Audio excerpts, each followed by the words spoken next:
From the Home Slice News Center, this is the Daily Slice for Tuesday, April 23rd of 2024. I'm Amy Rose, and this is what's going on.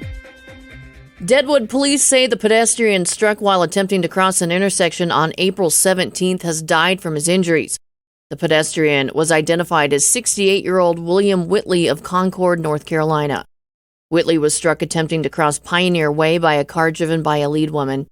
Whitley was taken to the hospital where he died from his injuries.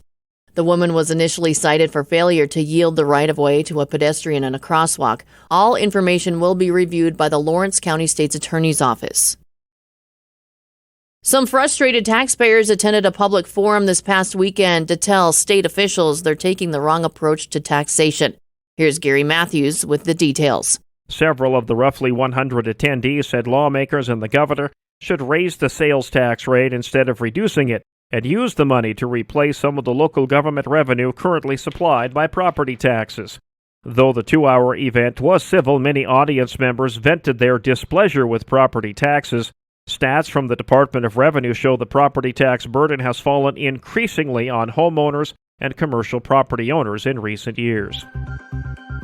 In national and international news, satellite photos analyzed by the Associated Press appear to show a new compound of tents being built near Khan Younis in southern Gaza Strip as the Israeli military continues to signal its plans for an offensive on the city of Rafah. Khan Younis has been targeted by repeated Israeli military operations in recent weeks. Israel says it plans to evacuate civilians from Rafah during an anticipated offensive on the southern city, where hundreds of thousands of people have been taking refuge during the war, now in its 7th month. On Monday, a failed rocket strike was launched at a base housing U.S.-led coalition forces in Syria. The Senate is returning to Washington to vote on $95 billion in war aid to Ukraine, Israel, and Taiwan.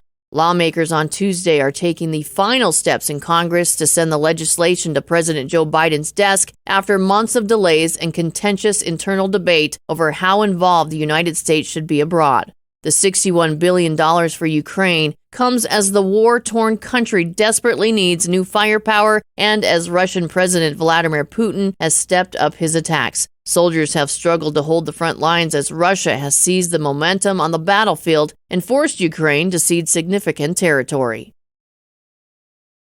Thousands of negotiators and observers representing most of the world's nations are gathering in the Canadian city of Ottawa this week to craft a treaty to end the rapidly escalating problem of plastic pollution. Each day, the equivalent of 2,000 garbage trucks full of plastic are dumped in the world's oceans, rivers, and lakes. People are increasingly breathing, eating, and drinking tiny particles of plastic. Some at the talks thinks there should be less plastic produced.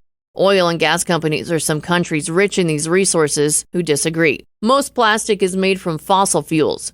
Inger Anderson at the UN says it's a once-in-a-lifetime opportunity to fix something everyone knows must be fixed.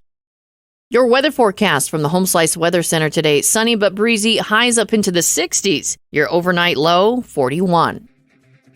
That was your Daily Slice for Tuesday, April 23rd of 2024. The Daily Slice is a production of Home Slice Media Group, hosted by Amy Rose, executive producer Mark Houston, engineered by Chris Jacquez. I'm Amy Rose. Have a great day.